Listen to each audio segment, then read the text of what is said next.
Hello, welcome. This is another talk on the mastery of luck, and I'm basically giving you a toolkit, and in the toolkit there's various strategies for handling different types of problems that can come up. And so far, one of the main ones we talked about so far was overrun. And overrun can be a little dramatic. I mean, the example I gave of going into a boxing ring and your legs get very heavy, that's just at the beginning of the fight, World Championship. I mean, that's dramatic, yes? But not all strategies or problems are dramatic. And this one is milder, it's not so dramatic. However, apart from its own value, its own use, it's also very good for you to know this one in order not to confuse it with some other strategy. For instance, this one could be easily confused with the overrun phenomena, and it's not the same phenomena, it's a little different. Okay? So basically the whole workshop is to do with giving you a toolkit, and you pull out of the toolkit whatever you need to handle the problem or to avoid problems. Okay. So on this particular talk I'm going to tell you a little story which you probably know anyway. It's a story about a horseshoe, basically, and you probably know it. I think it's an English proverb which is probably known all over the world anyway. For the want of a nail the shoe was lost, for want of a shoe the horse was lost, for want of the horse the rider was lost, for want of the rider the message was lost, for want of the message the battle was lost, for want of a battle the war was lost. And that's all to do with earlier steps. And earlier steps can be easily overlooked because sometimes on their own they seem a little small, not particularly dramatic or important, and yet they can be crucial. I mean, a banana skin doesn't need to be huge to trip you up and you miss your train. Yeah? And these little things can be overlooked. So basically that's the area that I'm going to be talking about today. Okay. Now, when you have a goal, you're trying to get from point A to point B. And apart from a task which you know all about, such as making dinner or something, but a goal is usually longer term. And you haven't been there before, and because of that there are unknowns. And because there are unknowns in that area, it's a case of, in a way, going uphill. Achieving an important goal is not like running downhill or riding downhill on a bike. This is more like trying to go uphill, because you will encounter blocks and unknowns, and they can slow you down. Now, if as a child you came across a steep grassy bank and you tried to walk up it, you'd soon learn you need tiny steps. Otherwise you don't get up there. And I'm basically talking around that idea, that concept. Now, people, when they're in a hurry to get to a goal, they have a tendency to miss steps or to try and take large steps. And that can give you a problem. In actual fact, the delay it takes, or the time it takes from getting to point A to point B, is not down to how many steps there are. It's usually down to, was there a time lag between you finishing one step and you getting around to doing the other one? And it's that delay that will take the time. If you could cut that down to zero and have no delay at all, I mean, yes, you'd make progress at a fantastic state, but we're only human, so we can't always do it instantly. Okay, and that's basically what this lecture is about. And how it came about was in 1963. I'd had a new girlfriend, and I moved into West London to be with her. And well, yes, I needed to make a living, and I just moved from Watford, my parents' place. And so I'm with this new girlfriend. I'm not quite certain how long it will last, it's very new. Anyway, I get my sights set on some further training. I'd already had some experience of counselling, but now I wanted a little more training on some particular techniques I wanted to get hold of.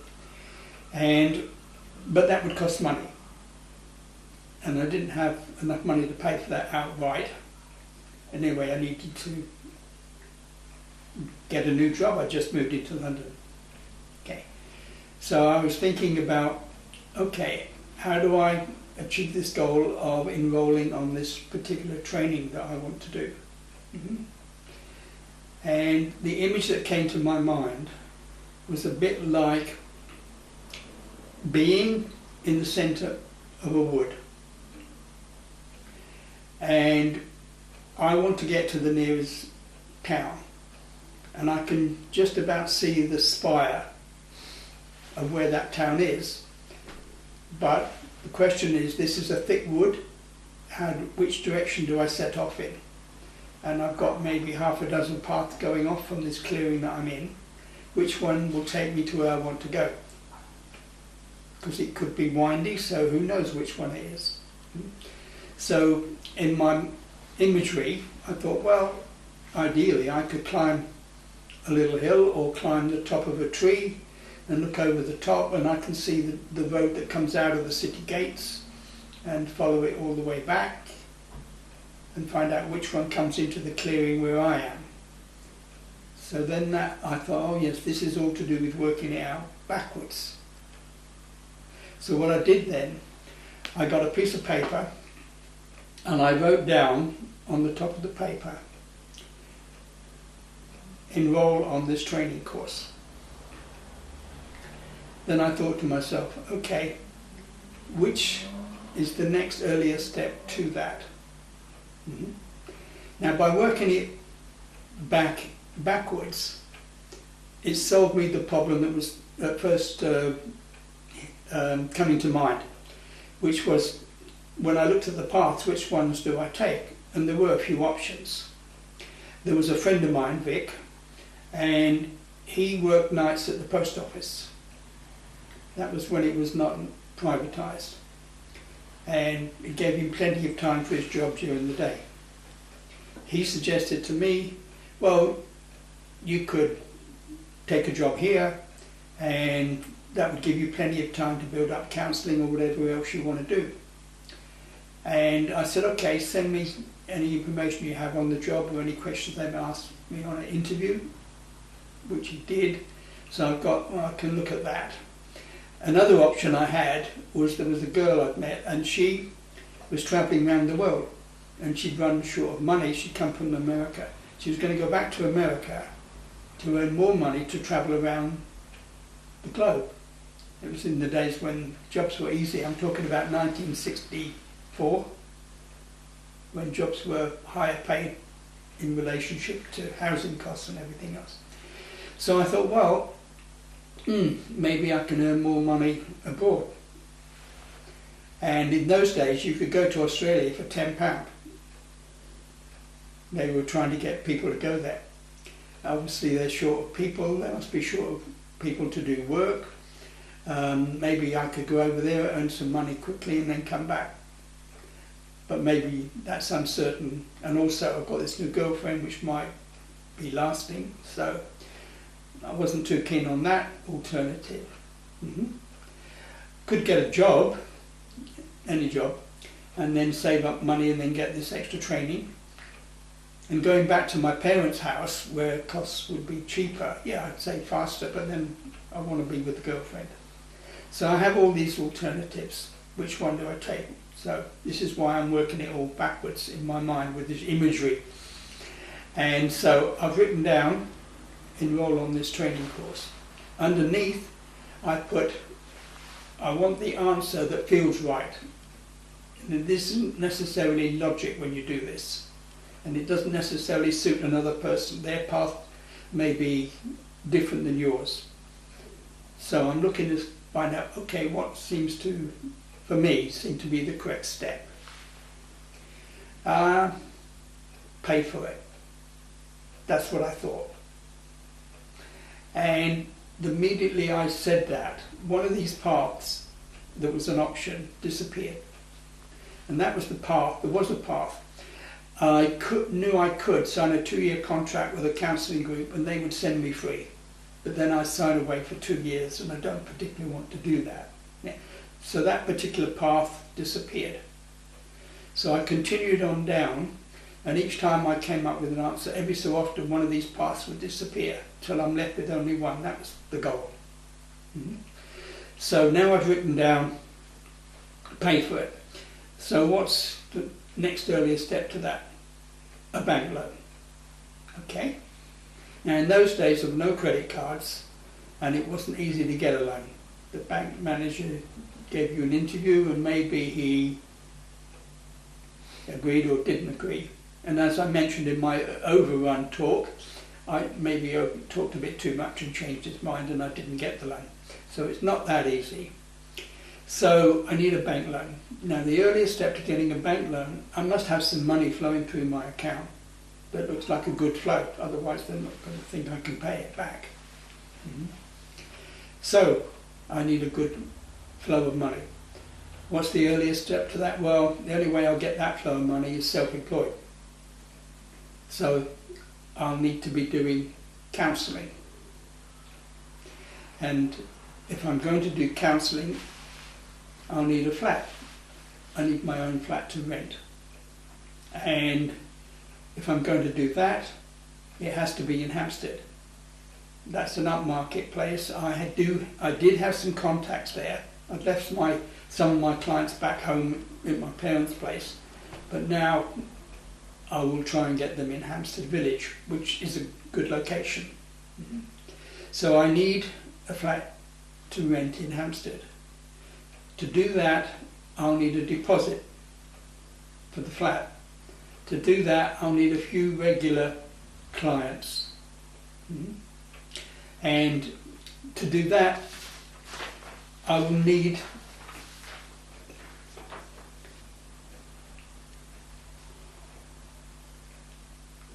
I felt I will need a suit. In those days it was more formal, I thought, than now, and counselling wasn't so well known, so to look genuine I thought I needed a new suit. So I thought, okay, new suit. So that means that I'll need to solicit a couple of previous clients to earn a little bit of money, so I can do that.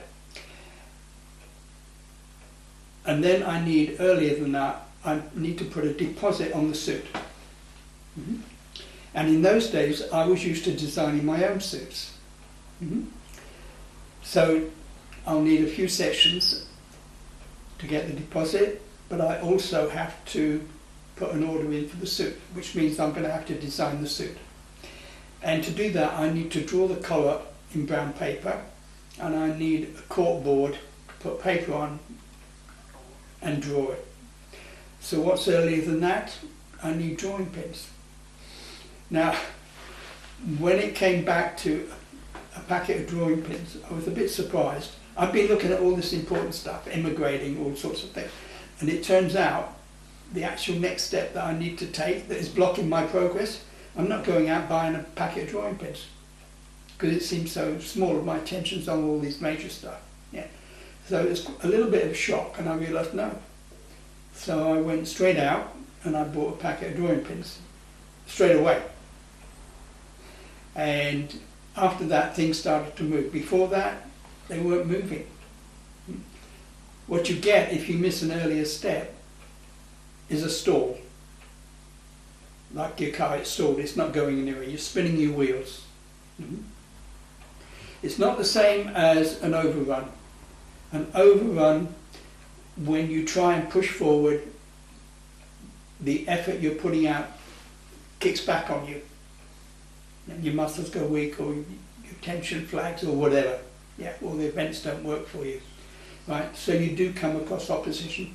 With a stall, no, it's just nothing's happening. And so the moment I got the drawing pins and I did it, as it happened, not long afterwards, somebody phoned and asked for a session. So I'm on my way, and before long I was moving up the chart, up this list that I'd made. Now it might be that later on, near the top of the chart, I alter it slightly, having got closer to it. I can see what I want to do. As it happened, I did that. That training course I wanted, I actually picked another one instead at the time. It doesn't matter too much if the higher steps on the list aren't perfectly accurate, as long as they still enable you to work backwards. The crucial one that has to be accurate is your very next step. The others don't matter so much, yeah. It's that very next step, that's the one that's blocking you, that's the one that you can easily overlook. Yeah. And I did that, and before long I was in Hampstead, and yeah, I was giving sessions and I did training, and everything worked out fine. And I realised, wow, this is interesting. And you probably have come across, if not yourself, other people who say, well, I visualised going on a holiday or visualised having a yacht or whatever else. Nothing ever happened, and after a while I forgot about it. And now, months, weeks, years later, it suddenly occurred. Why is that? Well, it's important to know why, because it's held you up for maybe a year or two, who knows. So, the reason is there was an earlier step that was blocking. It was blocking your visualization from working. It was blocking your intention. And it's this tiny little step. So it's important. It's not dramatic, like I said, but it can block you. Yeah. And that's why it's important. So it's not dramatic, but it's important. Now what you can do, in order to get into the practice of doing this, you can do some dummy runs. You can write down a goal, not too small like cooking dinner, but not long term either, relatively short, maybe a week or two. And you write down the goal and then you work it backwards. This is just practice, really. Now, you can, I mean, to some extent you might be using it anyway. For instance, if you're going to visit somebody and it's complicated to get there, you've got a bus, a train, maybe a taxi ride, whatever, and you know what time you need to be there, so you work it out backwards, how long each one takes till you get back to the time when you should leave home. So you've probably already done some things like this anyway. Yeah. So that's practice. The other thing you can do, although a goal of making a certain amount of money I don't think is a particularly useful goal. It's best to have the money as a byproduct of achieving some goal.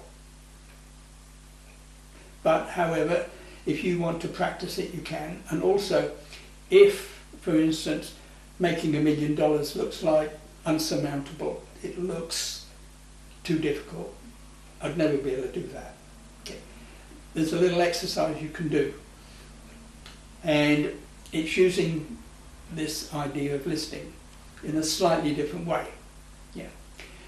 So you write down that you have accumulated your $100 million, whatever, and then you go earlier, similar, finding earlier steps.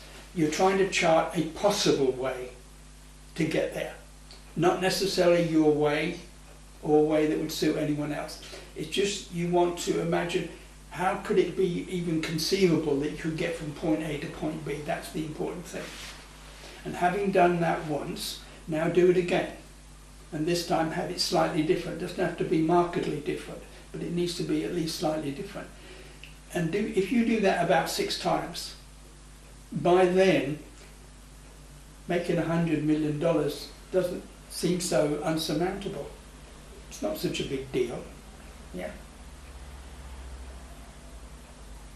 You've probably heard people who made $1 million, then made a second million, and they said the second million was easier than the first. Mm-hmm. It's all to do with getting familiar with that idea. Mm-hmm. So that's a useful exercise to do as well. Okay. So, I hope you have some fun with it. You can work it out. You can talk to other people about it. Remember, it doesn't have to be logical. It has to feel right. Mm-hmm. And that may be totally different for you. Your karma, your destiny, your intuition, whatever else, may be different than another person, and therefore the particular path that they would take wouldn't suit you. You have your own path. Okay. And that's what you need to find out. So, I wish you success with that. Thank you.